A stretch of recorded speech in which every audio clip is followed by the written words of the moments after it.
Welcome to the in front of me CUBOT King Kong Mini 2, and I'll show you how to log out from Gmail account on this device.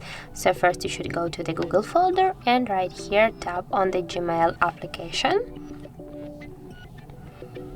Right now here you can see the icon. Just tap on this icon, and as can you see right now we are logged in into two Gmail accounts. I'll show you how you can log in from one of these accounts.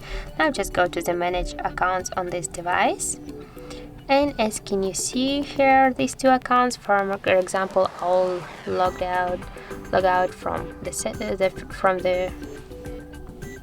first one. And now as can you see right now here we got the remove account. Just tap here and confirm. So that's it. As can you see we got just right now just one account here, and now we got just one account here too. So that's it. It's so easy, as can you see. If you like this video, leave like, comment and subscribe our channel.